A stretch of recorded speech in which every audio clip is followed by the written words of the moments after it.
Okay, let's call to order the April 19th, 2022 Village Board meeting. This meeting is being conducted both in person and remotely. For the record, this is Village President Mark Zula, and I am currently at our regular meeting location, Roscoe Village Hall.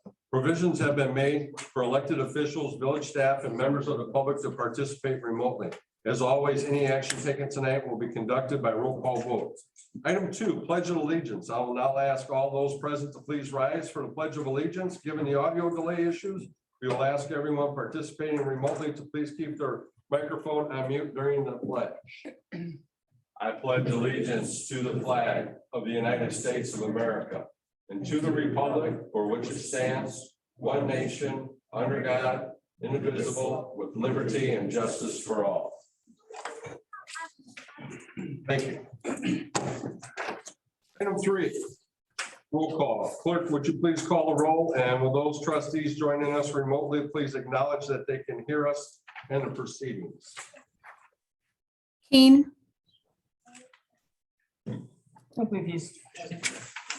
Malakote, Here. Hetty, Here. Clock, Here. Dunn, Here. Gustafson's absent. Correct. Okay, thank you. Okay. Item 4, public comment. Are there any members of the public that wish to be heard under public comment this evening? They know, they saw that you're on and they'll know you're trying to. If there are any members of the public logged in,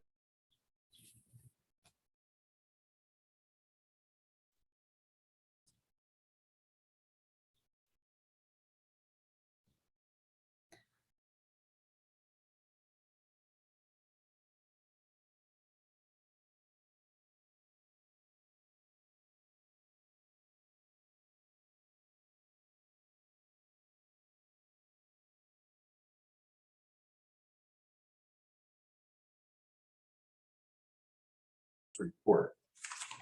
Let's see. Swearing, reading a proclamation establishing May 2022 as Motorcycle Awareness Month in the Village of Roscoe. Whereas the safety of the public is the highest priority to the highways and streets of the Village of Roscoe and the state of Illinois. And the state of Illinois is a national leader in motorcycle safety education and awareness, and it's the most important that the citizens of the village be aware of motorcycles on the roadways and recognize the importance of motorcycle safety. And the members of Abbott of Illinois Incorporated, a brotherhood aimed towards education, continually promote motorcycle safety education and awareness in high school drivers, education programs, and to the general public in our village and state, presenting motorcycle awareness programs to over 120,000 participants in Illinois over the past 7 years. And during the month of May, all roadway users should unite in the safe sharing of roadways throughout the Village of Roscoe and the state of Illinois. Now therefore be it resolved that I, Mark W. Zula, as president of the Village of Roscoe, do hereby proclaim the month of May 2022 as Motorcycle Awareness Month in the Village of Roscoe. My pleasure to do so because I ride myself. Okay. Item 5.2. Once again, we have the honor of welcoming a new officer to the Village of Roscoe Police Department. We take tremendous pride in the quality and character of the law enforcement professionals and thank them for the work that they do on behalf day in and day out. At this time, I'd like to invite Chief Evans, Mr. Ryan Sarver, and his family to please come forward for the swearing in ceremony. And anybody else wants to take pictures or whatever, please join right on in.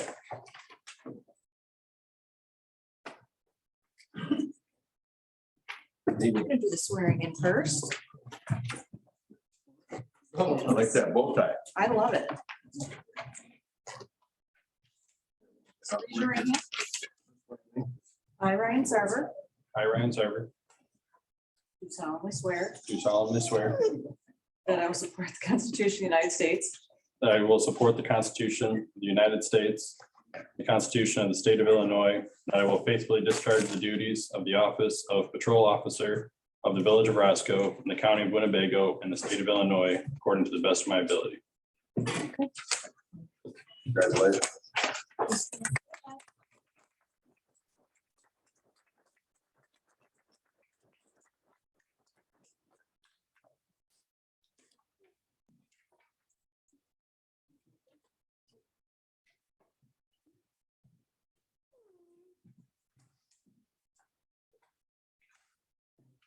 So nice. That's cute. Excellent. Good job. Did you guys want to come up and do a group picture or something like that? Please, we have time. Why don't you guys Right ahead. real quick?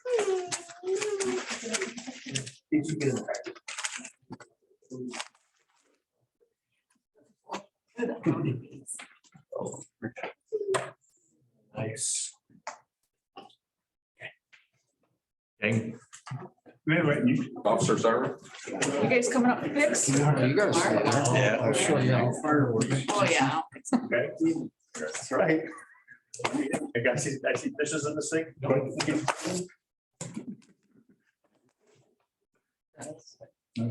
I guess I did. You're good line. I was trying to, yeah. I mean, Stay over here. What's the occupancy limit? Oh,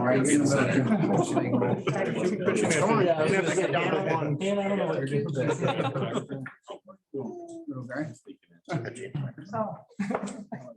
We're all. June 1st, look up. Ready? All right, everyone. Back up. We got a crowd. Thanks again. Thank you. Ryan, you need to sign this. Congratulations, Ryan. Thank you, sir.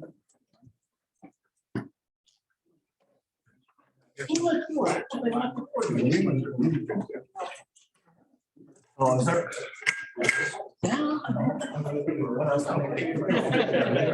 Okay. I do too. Oh, I think it's good. Right, congrats.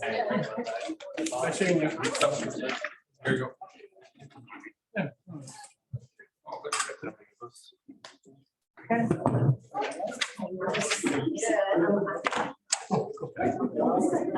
Are we good now? Or? We're good. Okay. Awesome. Item, you guys, we're gonna get back going. Everybody Item else. 6, See ya. treasurer's report. Steve, can you please give us the financial report? Sure. Bills submitted for approval tonight are expenditures per list of $198,646. We have payroll expenses of $83,880, leaving cash on hand of $7,693,275. We have motor fuel expenses tonight of $9,009, leaving cash on hand in the motor fuel fund after payment of the bills of $1,210,933. We have a motion to pay the bills, please. First by Justin Platt. Can I have a second? Second. Second by Stacy Malico. Any discussion? I have one. That is the repair work on the furnaces. Were we going to, I've tried about this. Try to find a supplier like Miller Engineering to assess what we need. That's correct. We're going to enter into essentially a preventative maintenance contract with Miller Engineering. We've not executed that yet. The sequence of that was when it first came forward, that's several meetings ago now, I think, it was, we had solicited a proposal just for Village Hall. We then expanded that to address other properties we own. Right. There was a request that we get other competitive numbers. To my knowledge, that has not happened yet. I believe it is happening, and we'll bring someone forward. But this, to my understanding, Trustee Petty, is that the replacement issue, we would have paid for that. We haven't double paid or missed any opportunity in that. We would have paid for a replacement like that, even on top of preventative maintenance. That wasn't a preventative maintenance issue. But to your point, in the scope of that agreement, we will have them do a comprehensive assessment and inventory of all of our equipment. And how old was that furnace? Just curious. 3 years? 18, yeah, 3 or 4 years. Yeah. Any other questions? No. Clerk, call a roll, please. Petty, Yes. Malico, Yes. Dunn, Yes. Clock, Yes. Keen. Yes. Thank you. Okay, motion carries 5-0. Item 7, consent agenda. 7.1, approval of the April 5th, 2022 meeting minutes. 7.2, approval of the resolution declaring surplus equipment from the Public Works Department and authorize its sale at an auction. 7.3, approval of resolution declaring surplus equipment from the village and authorizing its sale online. 7.4, approval of a special events permit for use of Chicory Ridge Park and Pond and for the Rock Valley Flyers. 7.4, approval and extension of the Leland and Porter Parks usage agreement with State Line Baseball. Are there any objections to voting on any and all of these items as a part of the consent agenda? I have an objection. I haven't read the minutes. Okay. So do you have an objection to the other four? Can No, be read? I don't. Okay. Okay, so can I have a motion to pay, can I have a motion to approve the April 5th, 2022 meeting minutes? So moved. Second.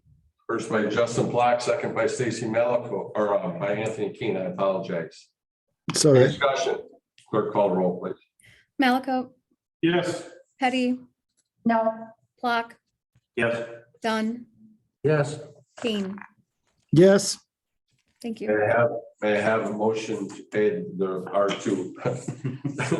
May I have a motion to approve 7.23, 7.4, and 7.5? May I have a motion to do that as part of the consent agenda?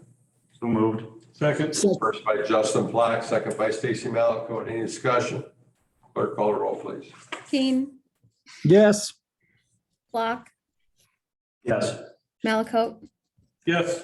Dunn, Yes. Petty. yes, Thank you. Motion carries 5-0. Motion, or item 8, motion of resolutions, final action. 8.1, approval of resolution 2022-R30, authorizing public solicitation of bids for the Village of Roscoe 2022 residential street maintenance and repair program. Is there a motion to approve? So moved. First by Michael, can I have a second? Second. By King. Any discussion? Clerk, call the roll, please. Dunn, Yes. Petty, yes, Clock, Yes. Keen, Yes. Malaco. Yes. Motion carries. Item 9, new business, first reading. Presentation, presentation of revised to the Village of Roscoe special events permit regulations and application forms. Scott, Dick, you want to jump in there? you'll have a hard copy in front of you and a PDF in your folder. These are sort of hot off the presses. So I'll walk through them quickly in order. What we've done broadly is separate what was once essentially a single document that was the application and guidelines and kind of a checklist, just all kind of rolled into one 4-page exhibit and broken them into different forms. Now we can, whether these forms are all, I'll probably make it available online as one complete PDF, and then the application and the checklist separately as fillable forms themselves, or something they can fill out online.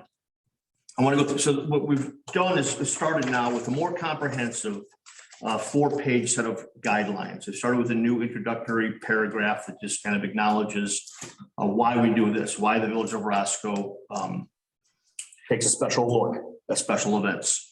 What's new, we've split special event permits into 2 different categories: assembly and block party. Assembly is simply any gathering of people in a space together, and block party is just that, a smaller residential block party.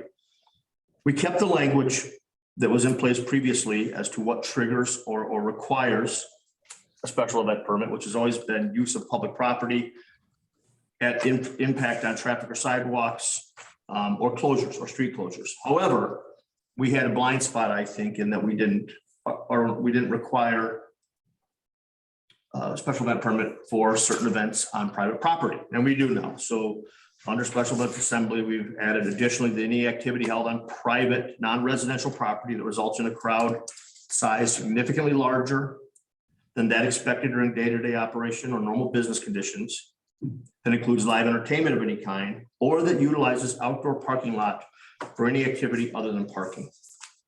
So that's a way to start bringing in some of these events that happen in private parking lots, but that are large gatherings. We've also added neighborhood garage sales, which had previously not been included in special event permit requirements. We've established an application fee of $100. Now this could have possible reimbursements attached, which are itemized. The possibility of those are itemized throughout the rest of the guidelines and in the application itself. Then a special event block party is acknowledging a smaller event. It's an activity or an event promoted or conducted to encourage a gathering of residents of the block upon a local street, sidewalks, or parkway.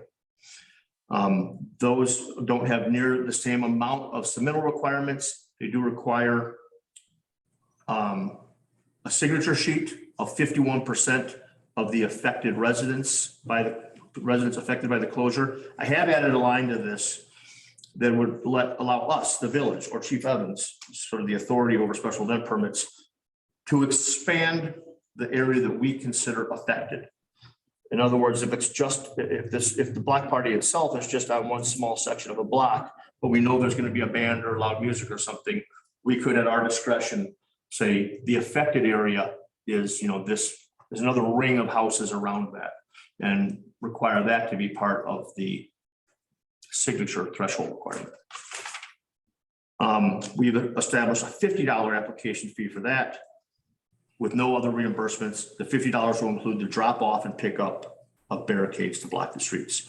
We've also established later on during hours, or actually just two places down under hours, we always had special event activities having to conclude at 10 p.m.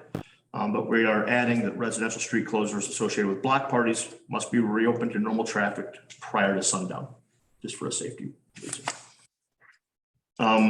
We also, well, let's go through them in order. We're a little clearer now on the need for a Class T. We eliminated some older language that referred to a liquor permit that you could apply for use within our parks. We've discontinued that permit a long time ago. We don't give liquor permits to individual residents. The only way there could be alcohol consumed at an event would be through the issuance of a Class T license. And that's what we've been doing for the several years now, obviously for mud volleyball, fall festival. Yeah, those are really, not many of them really have, not that many of them have liquor. Restrooms, traffic, and parking are pretty much the same. Signs, we make it clear that there's if they want to have signs up for it, they'll need a temporary sign permit. Block party, that down here is where it said the area affected by the proposed event may exceed the limits of the actual street closure. Limits of affected area may be determined by the chief of police. Neighborhood garage sales have been included. We have currently classified that as any neighborhood-wide garage sale that is advertised or marketed as a collective event, or instances of more than 25 garage sales occurring simultaneously in one neighborhood, is triggering the need for a special event permit. 2 down from that is inspections. That is new. And that will be for assembly only, not for block parties. That's a code compliance inspection. That's a thing that the Winnebago County Building Department and the local fire authority do jointly. It costs $60. They do it in many other communities. We've just never asked them or required them to do it.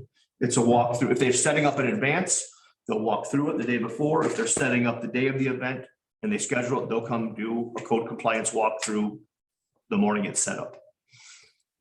So we will require evidence of that. With the application, we want evidence that they have scheduled that inspection. And then when it's complete, we want this, they do an inspection approval. Insurance is still the same. However, I've added a sample form. So sometimes we get inappropriate submittals that don't properly name us as additionally insured or aren't even the right format. And so we'll even attach a sample for the reference. Also on larger events, and we did it last year, Joe, I think maybe we even sort of revived it, but usage agreements. And we did it for mud volleyball and we did it for Fall Festival with the Lions, I believe, right? And so when we allow ourselves the authority, when events reach a certain size and complexity at our sole discretion, that we actually enter into a usage agreement, a usage of public facilities, whether it's a park usage agreement or a parade, just a usage agreement that really itemizes all the responsibilities of both parties. Joe prepares it for their review and signature, but it's where we try to itemize the responsibilities of both parties and anticipated expenses that we will for which we'll be requesting reimbursement. I did not, but I'll upload a copy of one from last year so you can see that. I think the last one was about 8 pages long, 6 or 8 pages long. They're not too cumbersome. And I put in a provision at the end that I stole from somewhere else, but just to allow for the opportunity of a fee waiver. It would be at your discretion. It would take board action, but just a nod that if a smaller scale event is deemed to be of civic or economic significance, I think we would say if the civic, social, or economic contribution to the village as a whole, fee waivers could be considered. Political events excluded. And of course, we put a list of contact information down. Those are the guidelines to help someone figure out the rules that apply. The application form, we just cleaned up and took some stuff out of it because the guidelines are now self-contained. There used to be a row of boxes of 8 or 9 boxes across the top where you check which one. We have purpose of the event. We don't need the boxes to say what you're doing. You can write what you're doing. Still fairly straightforward, just with event logistic information about setup time, duration, specific details of the scope. This is where there's a typo, shoot. This is where, when it's a larger scale event, there would be a supplement to this. So when it says submit separate document, if necessary, we would request that of larger events. The yes or no's correspond, when we get to the checklist for submittals, the yes or no's correspond with everything that is deemed to be if applicable. So fireworks, street closures, alcohol, signage, food. If they're saying yes to any of those, then there are supplemental documentation they need to submit. Updated the official use block just to indicate the different fee amounts and a place to indicate the receipt. We've given them a standalone sheet into which they can sketch an event site plan, but also we've indicated that upon request, we'll provide them with an aerial photograph from Wingis that they could use if they're uncomfortable drawing something themselves. Joe needs to review this, but I put a sample hold harmless agreement in to indemnify the village. We put a reference certificate of liability insurance so they can see what this needs to look like. And then lastly, there's an event application checklist. And this is and it breaks it into the special event assembly and special event block party. So it lets them know all the different things that they need to submit, the components that need to be present on the site plan that they submit. Down at the bottom are those if applicable things, which are referenced back to boxes, yes or no on the application. For the special event, we actually, by ordinance, we don't require the insurance certificate for block parties, I should say, for block parties. So the block party is a smaller checklist. It's just the application form, signature of 51% of the affected residents, a site plan depicting the limits of the requested street closure, and if they're going to do signage, there's temporary signage permit application. Good job, your program. Done. We just wanted to present this. There won't be significant, but this will trigger probably a few modifications to the ordinance language itself. Just a couple, not much at all. The ordinance was always strong. The application was what was lacking. Could we consider this the first reading? Let's consider this the first reading, please. Okay, thank you. Do you have any And questions? No, not right offhand. And when somebody comes in, who do they go to? we'll direct them to the police. But the village hall's fax number and email address. Oh, We're gonna go to it. okay, I mean, that's why I was confused about that. okay. It's a good question. Well, it says email villageroscoe.com. Yeah, I don't get that. We also have like special events at villageroscoe.com and have it sent automatically. Yeah, we could do that. Bye. Oh, it just says one contact. So all the parties got it. What's that? So many email addresses. I don't understand it.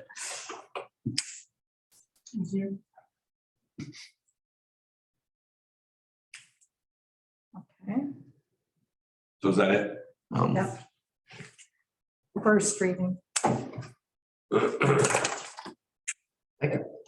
item 11. What? When this goes into effect first? Yeah, if we do this, I'd like to see us, it says we require them to give 60 days. I know some of our started, kicking off their stuff or whatever. So if we do if we do approve this, I'd like to push it out 60 days from the approval date.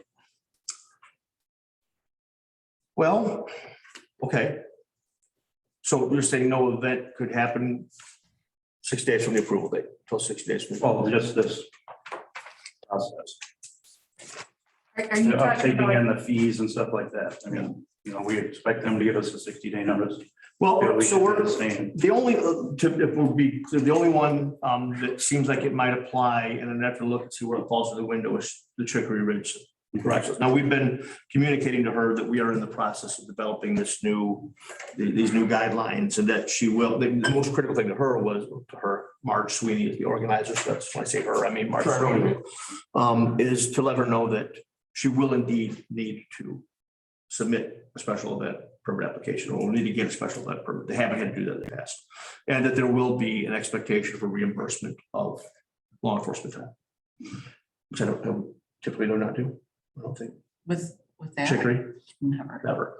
So they know that, where they are with their process right now. So my intention is that they follow this new ordinance and that, Right, so when their garage sale is gonna be the week of, it's either the 21st or 28th next month, and say we don't approve this till, the 3rd, yeah.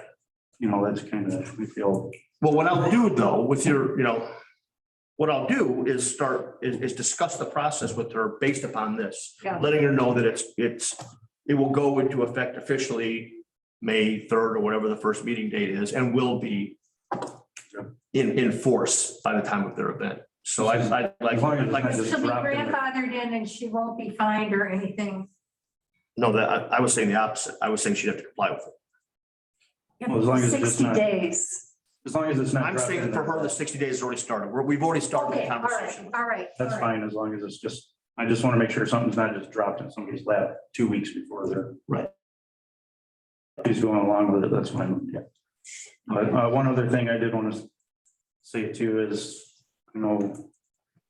like charity events, if we could just automatically waive those fees as long as they're non-for-profit.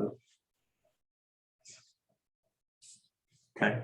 Talking like a 501c type scenario, Yeah, if they're a Saying- non-for-profit organization, Well- they want to do a run or something like that, I don't, like Red Shoe Run or Right. something like that. I don't feel we should really charge non-for-profits when they're trying to Well, does that apply to raise money. does that sentiment apply just to the application fee or to the reimbursement expenses? I bring that up because mud volleyball. I would just say the application fee, I guess. Are they non-for-profit there then? Oh, sure. I mean, I guess it all depends. I'd say the application fee, and then if it's a sizable thing like mud volleyball, then yeah, we should probably get reimbursement for that stuff. But I'm just saying in terms of like a run, that's probably not gonna take a lot of law enforcement time or, I think use each bike one paths should or be something weighed like on that. its own merits. What's that? Rather than make a blanket statement like that, I think each should be taken on its own merits. But are you gonna have one come in front of you every single time? That's the other thing too. Yeah, that is because right now and I want us to start being more accurate in what we bring forward to you, right? Ordinance only requires that special event permits come before you if they involve a road closure. Otherwise, they can be approved directly by the chiefs. They also come for, or used to, property owned by the village. Like a park. That triggers the requirement for one, but I don't believe it. I'll look, you could be right. I would say not-for-profits to waive the application fee, and then if they want to pursue any time of police department or something like that, they want us to waive that, and then they come up with us. So we can evaluate. If they were a registered 501, See, I always get it, C3, I have no problem with that.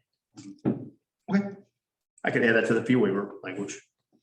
I suspect that'll be a large percentage of them.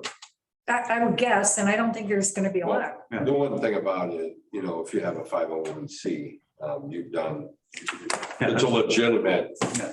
As long as fundraising, you're registered. not-for-profit. They have scrutiny to audits and everything else. Yes, mean, they're the I real agree deal. with you. Hey, this, Just the fees, yeah, but not the. Not the personnel time or anything like that. They But need that. if an event wants to ask us to do that, then they could come in front of us at that time and we can decide whether or not we want to. But just as a blanket for nonprofit for the 501c, it's just automatically waived. For the application. Just the application. Just the application. Yeah. Okay. hey, I feel they're trying to do a good thing. I don't. Oh, no, they are. I think Don't make no Tony's mistake trying about As that. much as you can. I think Tony's trying to chime in. Yeah, Tony. hi, everybody. I had a question in regard to the Chicory Ridge garage sale. Is that coordinated with our street improvement plan for Chicory Ridge? Is that timing in It would sync? happen well before. Well, before, actually. Yeah, Brandon, you know what? That's a great question for Brandon when he gives his update. Yeah. Yeah, because I knew we had some planning that was going on, and I was just wondering if there was a coordination around that event, because Yeah. Chicory gets quite a bit of traffic Quite a for bit. several days. It's an understatement. Yeah.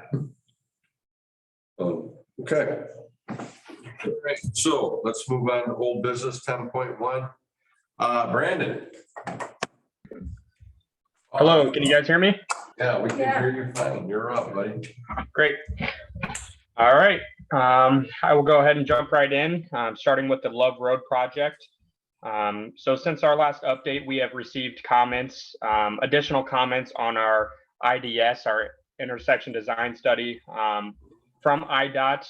We are working towards addressing those comments currently, and our goal is to resubmit and hopefully pending no further IDOT comments, get an approval around the end of the month or the beginning of May. That will then allow us to make final edits to our construction plans and our roadway plans. We did finish our structural design of the box culvert. We incorporated comments that we have received from IDNR for our hydraulic report. And what we will do is we resubmit those to IDOT, the state bridge office, when we submit our overall plans. So currently working towards the IDS approval. And then once we get that done, make some final edits to the plans and then submit everything to IDOT for one final review.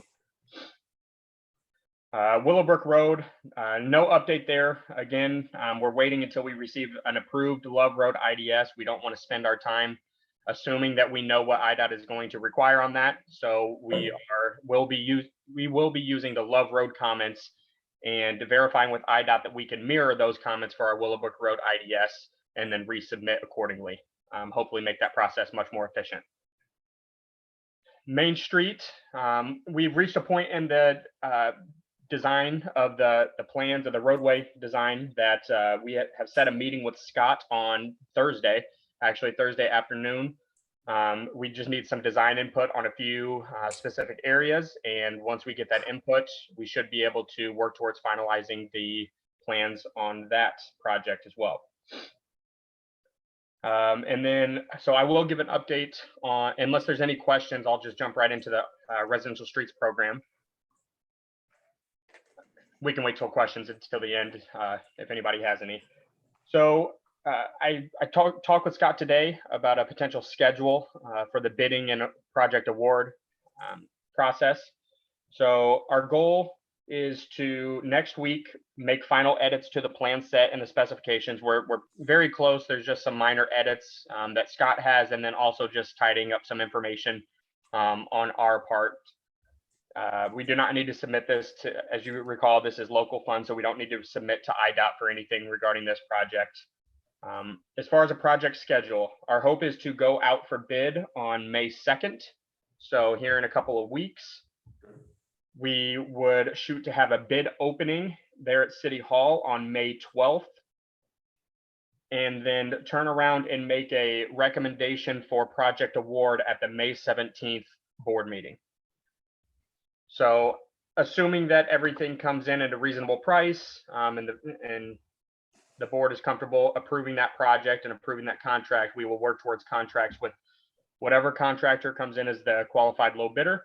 And hopefully we would have all contracts in place by, I would say, the beginning of June, first week of June. And then after that, it will be construction.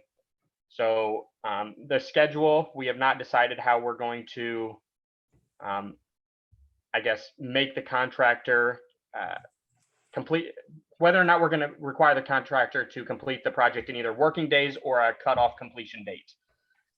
What we're thinking is probably a cutoff completion date. As you guys all know, we tend to pave later in the year, sometimes October. Our plan is to have a completion date at the end of September. So no paving in October is our goal. If assuming that everything checks out with this schedule and we get contracts in place by the beginning of June, that gives the contractor plenty of time to complete that project before the end of September. Yep. And Good if there's job. any questions on any of those projects, feel free. As soon as you get the IDS for Love Road. Yep. Let me know. And then let your boss know. And then we'll go in, I'll set up a meeting with Toei. And we'll go in and have a conversation. Okay? Great. Will do. All right. Thank you, guys. Yep, thank you. Good job. Okay, item 11, public comment. Once again, anyone remaining members of the public either present or logged into the meeting this evening wish to speak, please limit your comments to 3 minutes. If you're Joseph, do we have anybody out there with a hand up? If you do have, you're on a cell phone, hit *6, it will raise your hand. Would you not? No. Not? Jean, would you like to say something? No. You sure? Okay. All right, public comment is now gone. Item 12, executive session. We do need to go into executive session this evening. Can I ask for someone to please make a motion? We need to go in for both personnel and litigation. So moved. Second. Okay, first by Justin Platt, second by Sue Petty. Clerk, call the roll, please. Keen, Oh, and I need chief of police as well. Keen, Yes. Clock, Yes. Malakote, Yes. Dunn, Yes. Petty. Yes.